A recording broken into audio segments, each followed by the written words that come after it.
నమస్కారం. 18 జూన్ 2026 గురువారం జ్యోతిష శాస్త్ర పరంగా ఉన్న వివరాలు గమనిద్దాం. ఈరోజు అశ్విని, మఖ మరియు మూల ఈ జన్మ నక్షత్రాల్లో జన్మించిన వారికి అనుకూలంగా ఉండే రోజు. కృత్తిక, రోహిణి, ఉత్తర, హస్త, ఉత్తరాషాఢ మరియు శ్రవణం ఈ జన్మ నక్షత్రాల్లో జన్మించిన వారికి అనుకూలమైన రోజు కాదు. మిగిలిన నక్షత్రాల వారికి ఇది తటస్థమైన రోజు, సామాన్యమైన ఫలితాలనే పొందుతారు. ఈరోజు జన్మించే శిశువుల జాతకంలో కూడా కాలసర్పదోషం ఏర్పడుతుంది.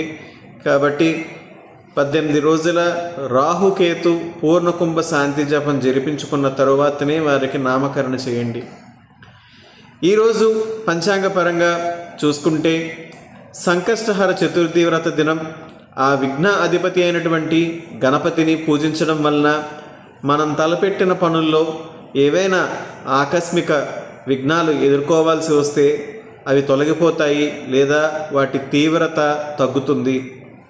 దేవాలయానికి వెళ్ళి షోడశోపచారాలతో శ్రీ విఘ్నేశ్వరుణ్ణి పూజించడానికి అవకాశం లేని వారు ఈరోజు ఎన్నిసార్లు వీలైతే అన్నిసార్లు ఓం శ్రీ గం గణపతే నమః, మరొకసారి ఓం శ్రీ గం గణపతియే నమః ఈ మంత్రాన్ని మనసులో పఠనం చేసుకోవడం మంచిది.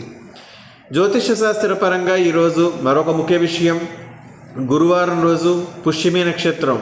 గురువారము పుష్యమి నక్షత్రం ఈ రెండు కూడా కలిసి రావడం అన్నది గురు పుష్యయోగం అని అంటాము. ఇది చాలా మంచి యోగం, అత్యంత శ్రేష్టమైంది. నూతన ప్రణాళికలు రచించుకోవడానికి, నూతన ఆరంభాలు చేయడానికి, స్థిరాస్తి సంబంధ అగ్రిమెంట్లు కుదుర్చుకోవడానికి, దూర ప్రాంత ప్రయాణాలు చేయడానికి, లేదా పోటీ పరీక్షలకు లేదా ఉద్యోగాలకు దరఖాస్తులు చేయడానికి, లేదా మతపరమైనటువంటి దీక్షలు తీసుకోవడానికి ఈరోజు చాలా అనుకూలమైంది. ముఖ్యంగా ఈరోజు నేను ఏ నక్షత్రాలకైతే అనుకూలమని చెప్పానో ఆ నక్షత్రాల్లో ముఖ్యంగా అశ్విని మరియు మూల నక్షత్ర జాతకులకు ఈరోజు ఉన్నటువంటి గురు పుష్యయోగం బాగా ఉపయుక్తంగా ఉంటుంది.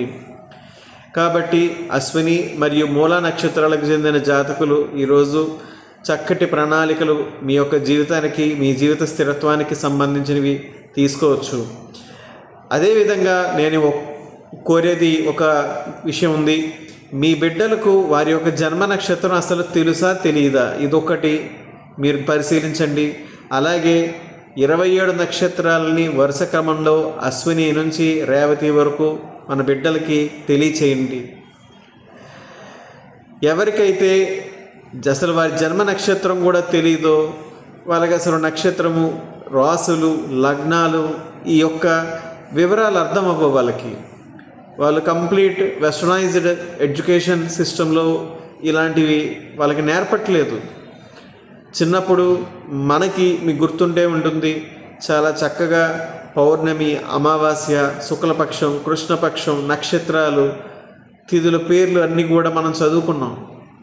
దురదృష్టవశాత్తు ఇప్పుడున్న ఎడ్యుకేషన్ సిస్టంలో అవి ఎక్కడ టెక్స్ట్ బుక్స్లో కనిపించడం లేదు. సో ఇంటి దగ్గర మనమే మన బిడ్డలకి నేర్పాలి, మనమే మన సంస్కృతిని, ఇది అత్యంత విలువైన, వేరే ప్రపంచంలో వేరే ఏ జాతికి లేని ఒక అమూల్యమైన సంపద, జ్యోతిష సంపద మనది. కాబట్టి దాన్ని మనమే ముందుకు తీసుకువెళ్ళాలి. మీ బిడ్డలకి వాళ్ళ జన్మ నక్షత్రాలు తెలుసా తెలీదా, అలాగే 27 నక్షత్రాలు వరుస క్రమంలో అశ్విని నుంచి రేవతి వరకు 27 నక్షత్రాలు వాళ్ళకి వచ్చేటట్టు నేర్పించండి.